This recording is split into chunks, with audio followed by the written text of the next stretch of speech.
මං ඩැනිට කරදරයක් කරන්න හිතුවෙන් නෑ සෝමේ. ඔහේගේ ගමන ප්‍රමාද කරන්න මට මේක කරන්න වුණා. අපේ නෙට්වර්ක් එක පටන්ගත්ත කාලේ අපිට තිබ්බ ප්‍රශ්නවලට මුහුණ දෙන්න අපේ ස්ථාවරත්වය හදාගන්න ලොකු අභියෝගයක් වුණා.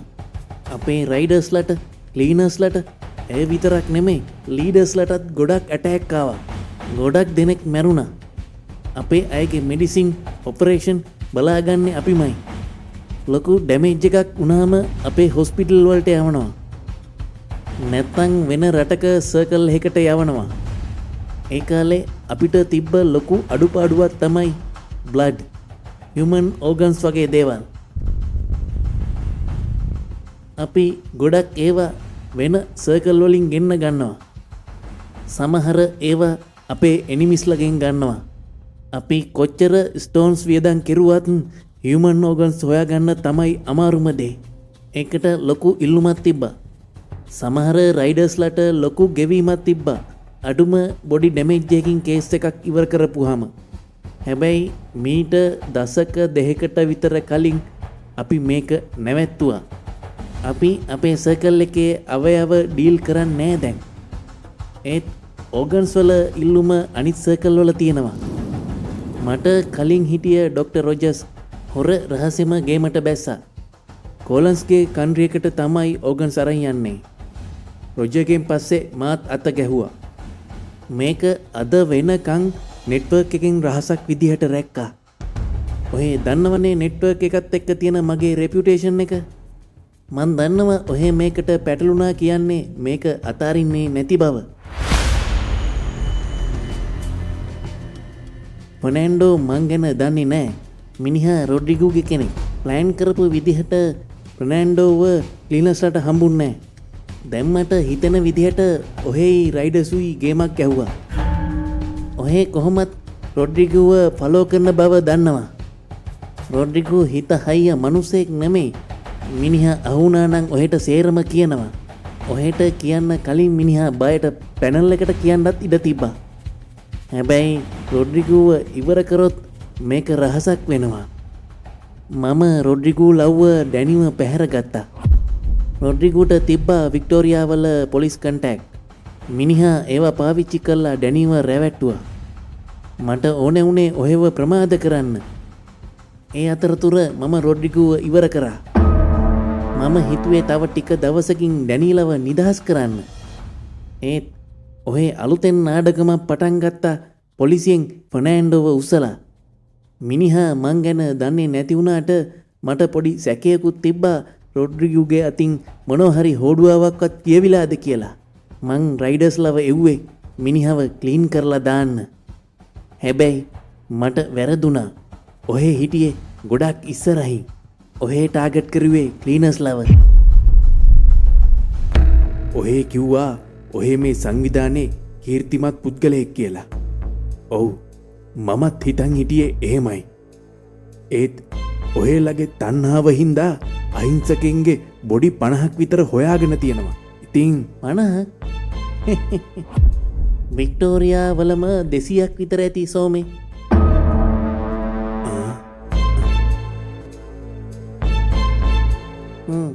මන් දන්නව සෝමේ. ඔහෙට මාව ඉවරයක් කරන්න වෙනවා. ඒකයි මං වෙච්ච දේ කිව්වේ. ඔහෙට කොහොමවත් මාව රිලීස් කරන්න බෑ.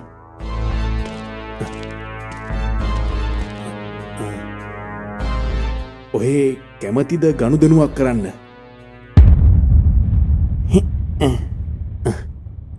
ගනුදෙනුව? සෝමේ මේ වෙලාවේ අපි දෙන්න අතර ගනුදෙනුවක් වෙන්න බෑනේ. කියනවා බලන්න. කොහෙද ලොකර් රූම් තියෙන්නේ? මං කිව්වේ ඩේටාබේස් එක. ඩේටාබේස් එක? සෝමේ ඔහේ මොකද්ද නටන්න යන නාඩගම? ඔහේ කවුද ඒක හොයන්න? ඇත්තටම තමුසේ කවුද? ඩොක්ටර් ඒක ඔහේ මට කිව්වොත් මං ඔහෙව ගෞරවයෙන් මරලා දාන්නම්. නැත්තං ඔහෙව නිදහස් කරන්න වෙනවා. හැබැයි ඊට පස්සේ කොලස්ගේ කන්රියකට තමයි ඔය තරයන්නේ ඊටගෙන් පස්සේ මාත් අත ගැහුවා මේක අද වෙනකන් පොලිසියෙන් එතකොට ඔහෙලා හිතන් ඇති අපි නිකම්ම ඉන්නවා කියලා. ඔව් මේක අපේ ප්ලෑන් එකක්. ඔහෙට තියෙන ඔප්ෂන් සීමිතයි. කොහෙන් ගියත් ඔහේ ඉවරයි. එක්කෝ අපිට අවශ්‍ය තොරතුරු දෙනවා. එතකොට ඔහෙට පුළුවන් ඔහෙගේ නම්බුව තියාගෙන ඇස් දෙක පියාගන්න. නැත්තං මේ රෙකෝඩින් එකත් එක්ක අපිට බාරවෙන්ඩ පුළුවන්.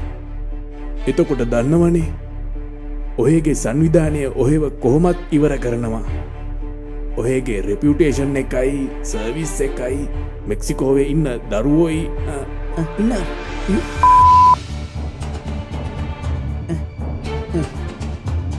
ඕකේ මන් දන්න දේ කියන්න. හැබැයි ඔහෙලා පොරොන්දු වෙන්ඩ ඕන මේ ගැන. මං පොරොන්දු වෙනවා ඩොක්ට. මේ ගැන එලියට යන්න ඔහෙට ඕන විදිහටම වැඩේ වෙයි. රෙකෝඩින් එක අපි ළඟ සුරක්ෂිතව තියෙයි. අනේ උඹේ විශ්වාසේ ඔෆිසර්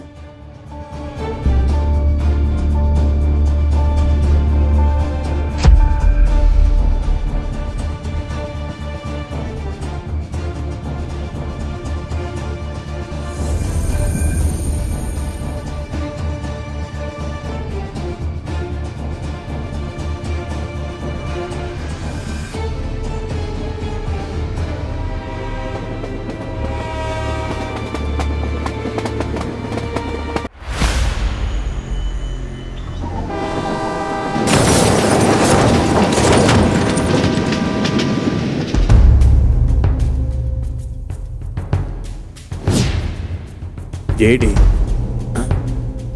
සහෝදරවරුණේ අපිට ඩොක්ටර්ගේ ක්‍රෑෂුණු කාර් එකයි බොඩි එකයි හම්බුණා.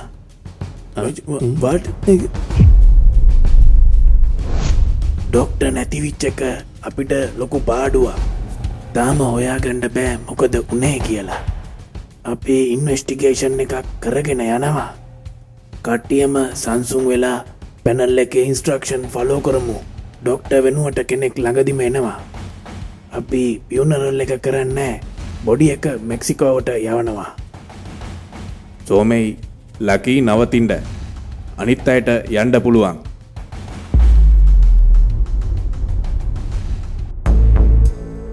අපි ඔහෙලව තියාගත්තේ විශේෂ හේතුවකට. ඩොක්ටට උනේ මර්ඩ එකක්.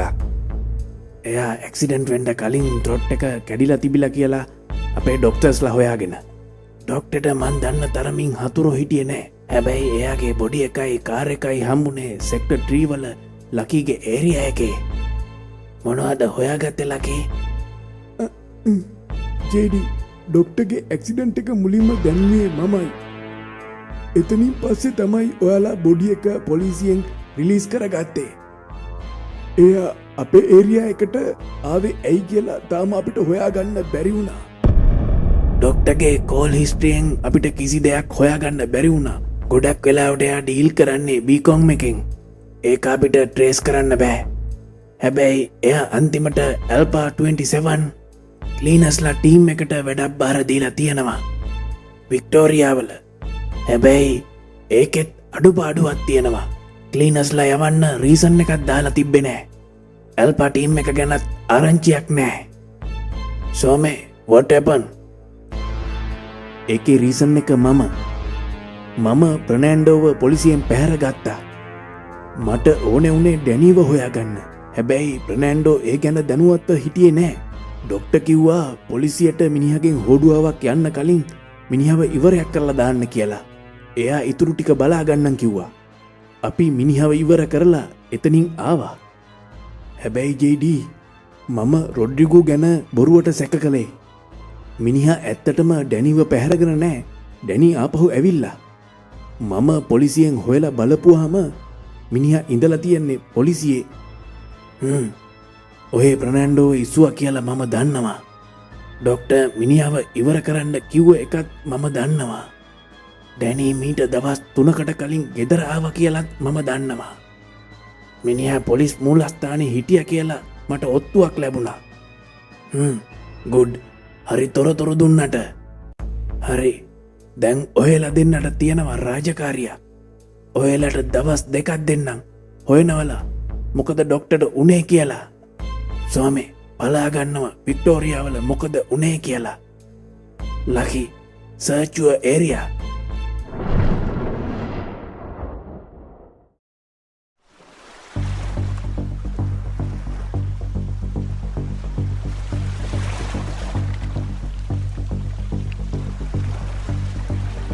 සයිමන් ට්‍රන්ස්පෝර්ට්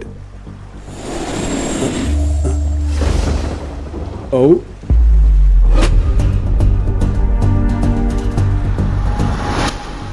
SD14 පාර්සල් එකක් තියෙනවා පාර්සල් එක ඩොක්ට ඔව් ඩොක්ටගේ රිපෝට් වගේයක් තමයි මීට සතියකට කලින් බාර දුන්න එකක් ඩොක්ට නැතිවෙන්ඩ කලින් මේක අපිට බාර දුන්නා ඩොකියුමන්ට් අපි ළඟ තියෙනවා හෙට හවස පයිල් ටික එනවා ඒකත් එක්කම ඇප්රුවල් ඩොකියුමන්ට් ටික හම්බවේවි ඔහෙට දැනගන්න තව කතාවක් තියෙනවා සෙක්ටර් 7 වල අලුත් බොස් ඉන්නවා ඔහෙව හම්බවෙන්න බලාගෙන කෝලන් මහත්තයා වෙනුවට ආපු එක්කෙනා කෝලන් වල පල්ලට යවපු කෙනා